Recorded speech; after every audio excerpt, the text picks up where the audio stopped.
Talk about the different types of the drug delivery system. So the drug delivery systems, they are of two types. One is the temporal and the spatial drug delivery. However, the temporal drug delivery, it is control release specific.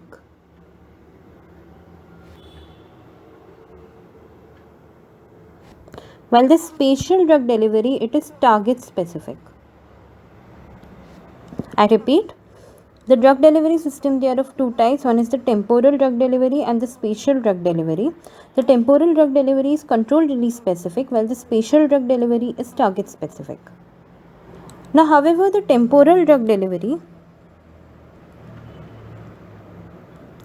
they are again of two types. One is the delayed release drug delivery systems and the sustained release drug delivery systems. The spatial one are again of two types. One is the organ specific or tissue specific,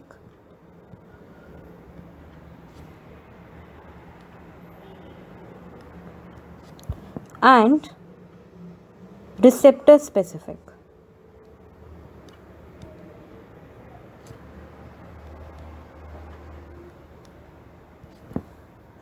I repeat, the temporal drug delivery system, they are of two types. One is the delayed release and the sustained release drug delivery systems, while the spatial drug delivery, they involve the organ or tissue specific drug delivery system or receptor specific drug delivery systems. So since we are dealing with the sustained and the controlled release drug delivery system, we are only dealing with the temporal drug delivery. Now, as I told you, the temporal drug delivery, it involves the delayed release, the sustained release, which is again divided into two types, which involve the prolonged release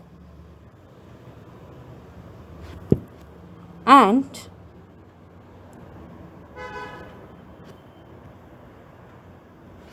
the controlled release.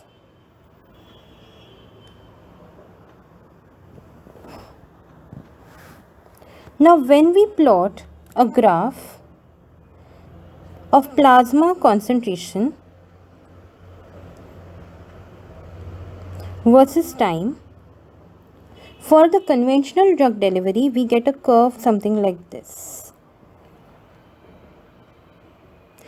But now, in the delayed drug delivery system, that is in the delayed release drug delivery system, the drug, it is gradually increasing its plasma concentration, it reaches the Cmax, and ultimately there is a repeated release. So therefore we get a curve like this.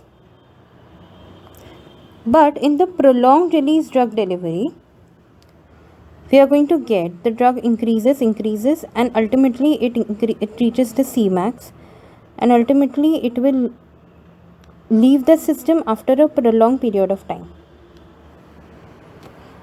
But in the controlled release drug delivery system, the drug is released, it increases its Cmax, and ultimately it is going to get maintained. It is going to be maintained at the Cmax for a prolonged period of time. So let us understand what is the need. What is the need of such a system? So now let us consider a conventional dosage form. Now if we plot a graph between the plasma concentration, that is the plasma concentration of the drug, which is also called as the concentration of the drug in the plasma, versus the time. If the drug is administered orally, we get a peak like this. This is for the extravascular administration. Now if you are talking about the IV administration, we get a curve like this, and this is for the IV administration. Now if you see, there are two limits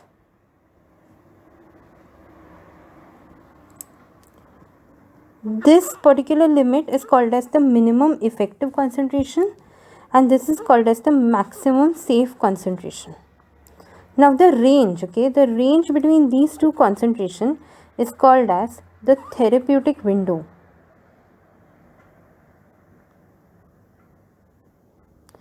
It is also called as the therapeutic range, and this is mainly for the conventional dosage form. And one more thing is that this particular peak is called as Cmax. Cmax is the maximum concentration of the drug which is present in the plasma. Now here in the conventional dosage form, if you see, the Cmax is only maintained for a shorter period of time. But if you see in the sustained and the controlled release, the Cmax, it is maintained for a prolonged period of time. Especially in the treatment of chronic diseases such as asthma, cardiovascular diseases, cancer, etc., they require the drug to be at the Cmax for prolonged period of time. So that is the main need of the sustained drug release delivery.